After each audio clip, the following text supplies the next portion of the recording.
I'm an interdisciplinary artist because I do lots of things, and I have a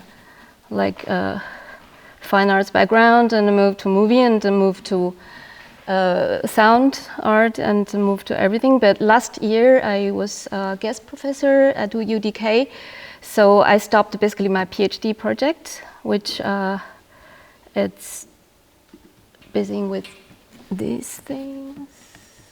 The next one? No. Oh, shit. You want to swap the two screens? Can I? But if I make play, then it's I just putting this because I have quite a chaotic organized thing, not very keynotes, but it doesn't matter. Can you make it a bit bigger? Yes, maybe this one. No, not this one. Maybe bigger. Okay. And then I couldn't read here anymore, so that's sorry. Okay, so my subject is all around this one instrument. It's Chinese 7-stringed instrument. It has could trace back 3 millennia history. So it shares actually 3 millennia musical history, which while I was researching, I really profoundly, there's some ideas with the musical ideas which is radical different than the Western musical traditions where it comes from. But because I only have 15 minutes, I would say this center is about the gesture of playing the instrument. So there is a repertoire, or the gesture repertoires I will introduce immediately. And now we just have a look briefly to this instrument. That's the qin. Generally, they call it the gu-qin, but the gu is actually this prefix came after 1950s. So before it called qin. It has 7 strings. With the engraved first qin actually only have 5 strings. And lately, they actually found out that is the tuning instrument. It's really for tuning, for the bells and for the chimes. But this instrument basically having, let me see, it has the symbolic meanings. It builds with the upper part symbols the heaven, and then the flat part as earth. And the 13 points you see there, it's actually harmonic points. So you can play harmonics, indicate the harmonic points, but they are also symbolic the entire lunar month. So that's why 13, it's not 12. So far this one, and then down there is the slow qin. That's where I actually started to interest in to build, or could I call that actually augmented qin? Something like this. I'm going to play a little 10 minutes concerts with Alberto later, so you will see. But now with my PhD project, I'm moving away from this actually like electroacoustic instrument, or make that instrument as a field recording device, go to cityscapes, to listening to cityscapes. But more I actually busy with this instrument and doing research, go back to the history, I came to that thing is this instrument, it's not only related to historical, philosophical ideas, but also these philosophical ideas are made into the gestures that they are playing the instrument. So ancient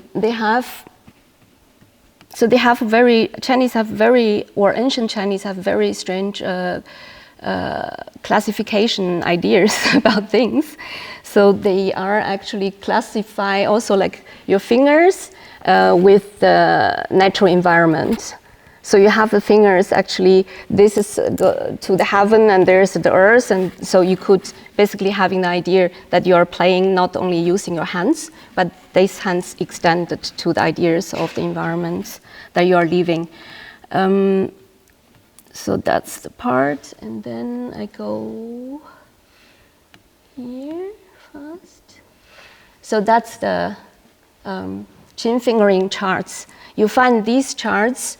I found it in the 16th century print book.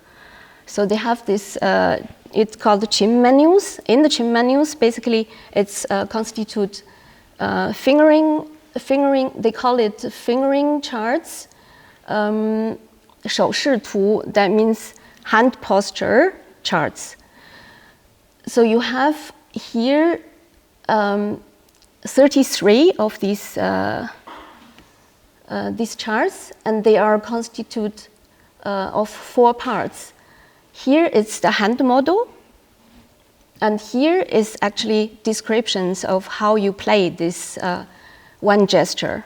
And here is the label of which finger you are used to play this gesture. And then when you move the left part, because in China you are reading, in the old books, you're reading from the right to left. Yes. So, and here you have this, it's called the shi.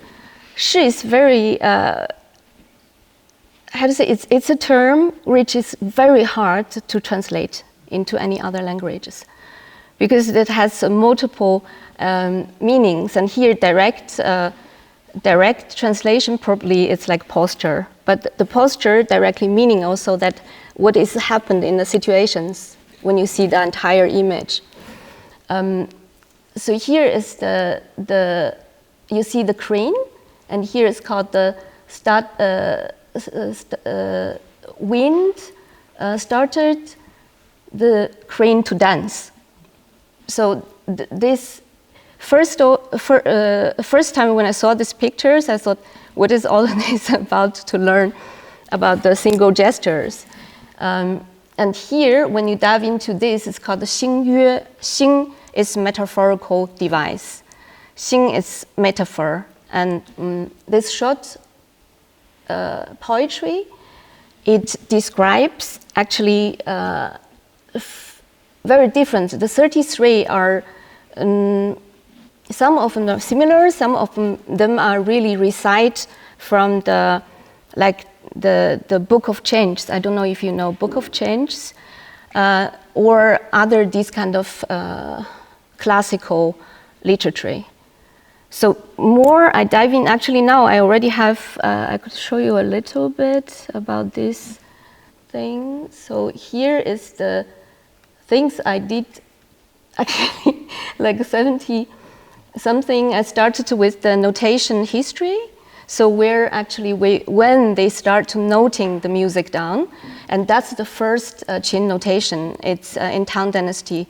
It's about 205 or 100 something BC, and this the first notation. It's just descriptions, lengthy descriptions. It's totally written in the Chinese language. So it describes how you play, where you place the fingering, and all of these things. And then it moves on another few hundred years. They got to this. So it was a monk, and he started to abstract these lengthy descriptions into this kind of, how you call it? This kind of, like a kind of codec.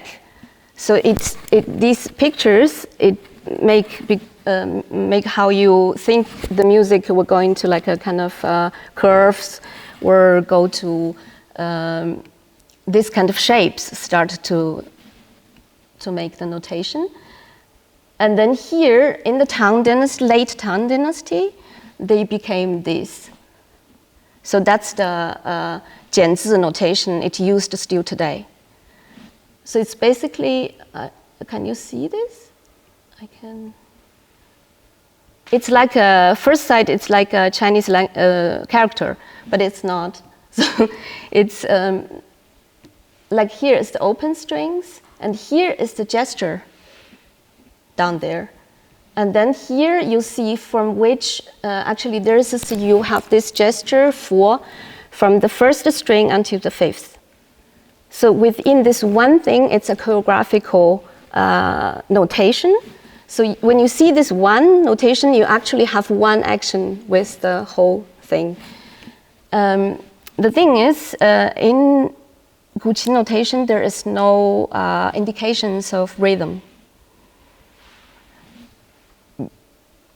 Because there is something, as at the beginning I mentioned, with those very fixed philosophical ideas about what actually you reflect when you about the listening also, because today many of you are talking about also listening. What is actually for me exactly what you are listening to, and which kind of space you create actually for as a player, and then for the audience sides, for the listener. I probably never actually engaging one instrument like this one, having this kind of reflections in multiple kind of layers to talk about listening, and with learning, because these charts are used for learning qin's gesture, fingering gesture. So it gives you, the first thing they remind you is about your own breath.